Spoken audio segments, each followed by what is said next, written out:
Friends, welcome to Kavitha சமையலறை. இன்றைக்கி நம்ம பார்க்க போகிற ஸ்பெஷல் ரெசிபி சுவையான வெந்தயக்கீரை புளிக்குழம்பு. ஒரு அருமையான குழம்பு ரெசிபி, சாதத்தோடு கலந்து சாப்பிட்றதுக்கு அட்டகாசமாக இருக்குங்க. வெந்தயக்கீரையில் நம்ம விதவிதமான டிஷ்ஷஸ் பண்ணலாம்.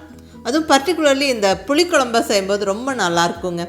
வெந்தயக்கீரையில் ஒரு சிறு கசப்பு இருக்கும், அதனால நிறையா பேர் இந்த கீரையை சாப்பிட்றதுக்கு அவாய்ட் பண்ணுவாங்க.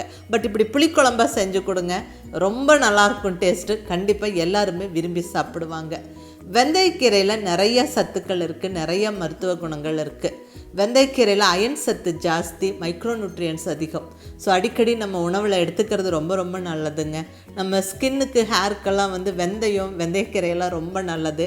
ஸோ அடிக்கடி இந்த கீரை எடுத்துக்கலாம். அதே மாதிரி டயபெட்டிஸ், பிளட் ப்ரெஷர், கொலஸ்ட்ரால் எல்லாம் பேலன்ஸ்டாக வச்சுக்கிறதுக்கு இந்த வெந்தயக்கீரை ரொம்ப ஹெல்ப்ஃபுல்லாக இருக்கும். நார்த் இந்தியா சைடெல்லாம் இந்த காஞ்ச வெந்தயக்கீரையை நிறைய யூஸ் பண்ணுவாங்க. கசூரி மேத்தி, ஆல்மோஸ்ட் அவங்க எல்லா கிரேவிலையுமே அந்த கசூரி மேத்தி சேர்த்துக்குவாங்க. அந்த ஃப்ளேவரும் டேஸ்ட்டும் ரொம்ப நல்லா இருக்குங்க. ஸோ அந்தளவுக்கு நிறைய சத்துக்கள் நிறைந்த இந்த வெந்தயக்கீரையை வச்சு இன்றைக்கி ஒரு அருமையான புளிக்குழம்பு பார்க்குறோம். இங்கே ஒரு கட்டு கீரையை நல்லா இலையாக பொரித்து நல்லா 2-3 வாட்டி கழுவி சுத்தப்படுத்தி வச்சாச்சு. இப்போ நம்ம அருமையான இந்த புளிக்குழம்பு எப்படி செய்கிறதுன்னு பார்க்கலாங்க. ரொம்ப சிம்பிளான ரெசிபி தான். இப்போ ஃபஸ்ட்டு ஸ்டெப்பாக நம்ம புளியை ஊற வச்சு கரைச்சி எடுத்து வச்சிடலாம். ஒரு நெல்லிக்காய் சைஸ் புளியை ஊற வச்சு கரைச்சி புளிக்கரைசல் ரெடி பண்ணி வச்சாச்சு. இப்போ குழம்பு தாளிச்சிடலாங்க. இங்கே ஸ்டவ்வில் கடாய் வச்சாச்சு. கடாய் சூடானதுக்கப்புறம் 2 ஸ்பூன் ஆயில் சேர்த்துக்கிறேன். நல்லெண்ணெய் அல்லது தேங்காய் சேர்க்கும் போது டேஸ்ட் ரொம்ப நல்லாயிருக்கும். ஸோ இந்த எண்ணெயில் எது வேணாலும் சேர்த்துக்கங்க. நான் இங்கே தேங்காய் எண்ணெய் சேர்த்துருக்கிறேன். இப்போ இதில் 1/2 டீஸ்பூன் கடுகு, 1/4 டீஸ்பூன் சீரகம், 1/4 டீஸ்பூன் வெந்தயம் சேர்த்து நல்லா பொரிய விட்டுடலாம். இப்போ ஒரு 20 சின்ன வெங்காயத்தை நல்லா பொடியாக நறுக்கி சேர்த்துக்கிறேன். சின்ன வெங்காயம் சேர்க்கும்போது டேஸ்ட் ரொம்ப நல்லாயிருக்கும், ரொம்ப நல்லதும் கூட.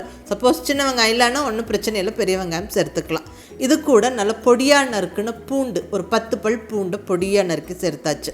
கூடவே நல்ல ஒரு 2 கொத்து ஃப்ரெஷ்ஷான கருவேப்பிலை. இப்போ இதை நல்லா வதக்கிடலாங்க. இந்த வெங்காயம் நல்லா கலர் மாறுற வரைக்கும் நல்லா வதங்கணும். அந்த பூண்டு வெங்காயம்லாம் நல்லா வதங்கி சாஃப்டாகணும். இப்போ இது கூட ஒரே ஒரு பச்சை மிளகா ஜஸ்ட் ஸ்ப்ளிட் பண்ணி சேர்த்துக்கிறேன். இது போக நம்ம மிளகா பொடியெல்லாம் சேர்க்க போகிறோம். ஜஸ்ட் ஒரு ஃப்ளேவருக்கு வேண்டி ஒரு பச்சை மிளகா நல்லா வதக்கிடலாம். வெங்காயம் நல்லா கலர் மாதிரி வதங்கணும். பாருங்கள், வெங்காயம் நல்லா வதங்கிருச்சு. இப்போ இது கூட பொடியாக நறுக்குன நாட்டு தக்காளி ஒன்று சேர்த்துக்கிறேன்.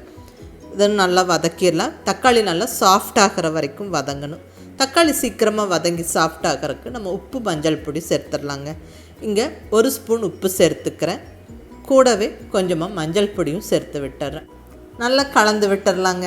தக்காளி நல்லா ஈஸியாக வெந்து மசிஞ்சு சாஃப்டாகிடும். பாருங்கள், தக்காளி நல்லா சாஃப்ட் ஆகிடுச்சு. இப்போ நம்ம இந்த ஸ்டேஜில் நம்ம மசாலா பொடியெல்லாம் ஒவ்வொன்றா சேர்த்துக்கலாம்.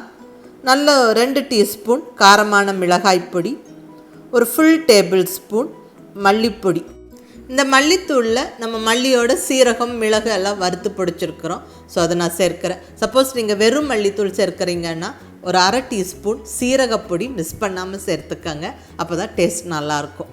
இப்போ இதை நல்லா 1 நிமிஷம் வதக்கி விட்டுறலாங்க. அந்த மசாலா பொடியோட ரா ஃப்ளேவர் போகிற வரைக்கும் வதக்கி விட்டுட்டு புளிக்கரைசல் சேர்த்துடலாங்க. இங்கே ஒரு நெல்லிக்காய் சைஸ் புளியை நல்லா ஊற வச்சு கரைச்ச புளிக்கரைசலை சேர்த்தாச்சு.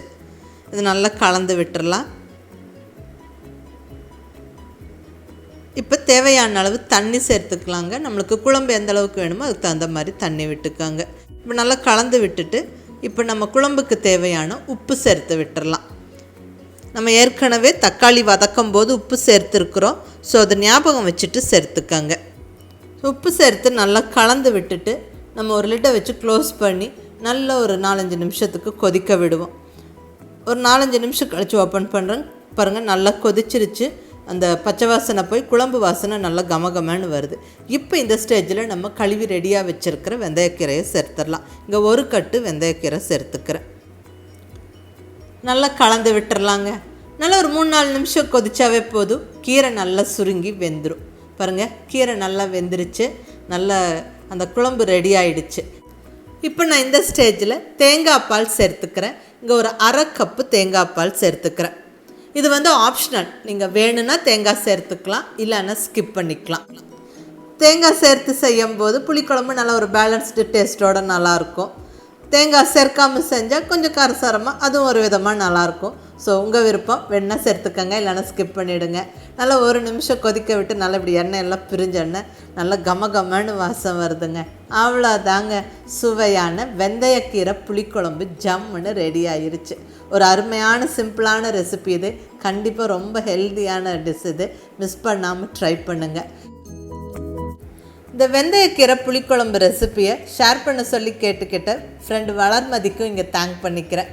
ஸோ மிஸ் பண்ணாமல் ட்ரை பண்ணி பாருங்கள். ரொம்ப ஒரு சிம்பிளான ரெசிபி, ரொம்ப ஹெல்த்தியான டேஸ்டியான இந்த வெந்தயக்கீரை குழம்பு ரெசிப்பியை ட்ரை பண்ணி பார்த்துட்டு எப்படி இருந்துச்சுன்னு உங்கள் ஃபீட்பேக் சொல்லுங்கள்.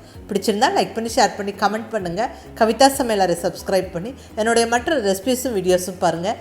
தேங்க்யூ.